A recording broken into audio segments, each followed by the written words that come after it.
ഒരു ജാതി ജാതകത്തിന്റെ ഷൂട്ട് തലശ്ശേരിയിൽ വെച്ച് നടക്കുമ്പോൾ ഒരു സംഭവം ഉണ്ടായി.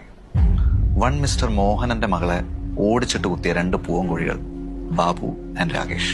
കോഴികൾക്ക് പേരോ? എക്സാക്ട്ലി. ആ 2 പൂവനെയും അന്ന് രാത്രി തന്നെ അറുത്ത് കറി വെച്ച ആളാണ് ഈ മോഹൻ. മോഹന് മൂട്ടിയുണ്ടല്ലോ, സ്വന്തം മോളെ കുത്താനിട്ട് ഓടിച്ചോണ്ടല്ലേ. അവിടെയാണ് ട്വിസ്റ്റ്. ഈ മോഹനൻ തന്നെയാണ് 2 കോഴികളെയും മോളെ കുത്താൻ വേണ്ടി ഓടിച്ചു വിട്ടത്.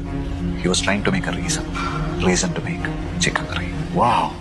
The point I am trying to make is, ആഹാരത്തിന് വേണ്ടി ഒരു മനുഷ്യൻ ഏതറ്റം വരെ പോവും എന്ന് നമുക്ക് ഒരിക്കലും ജഡ്ജ് ചെയ്യാൻ പറ്റില്ല.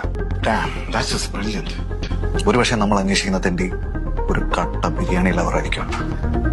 മോശം ബിരിയാണി ഉണ്ടാക്കുന്നത് പൊളിറ്റിക്കലി കറക്റ്റ് അല്ല, അവനത് പിടിച്ചു കാണത്തില്ല. ആ പറഞ്ഞ പോയിന്റ് ആട്ടോ. ചിലമാര് ഈ ബിരിയാണി എന്ന് പറഞ്ഞ് ചിക്കൻ കറി ചോറിട്ട് കുഴച്ചു വരുമ്പോ എനിക്കങ്ങ് ചൊറിഞ്ഞു വരും. അതുപോലെ മറ്റേ ബിരിയാണിയിൽ പൈനാപ്പിൾ വെച്ചുണ്ടാക്കുന്നവന്മാര്, ആവശ്യത്തിനധികം ഏലക്ക ബിരിയാണിയിലിട്ട് ബിരിയാണി നശിപ്പിക്കുന്നവന്മാര്, വെജിറ്റബിൾ ബിരിയാണി വിൽക്കുന്നവന്മാര്, കോൾഡ് ബ്ലഡഡ് കില്ലേഴ്സ്.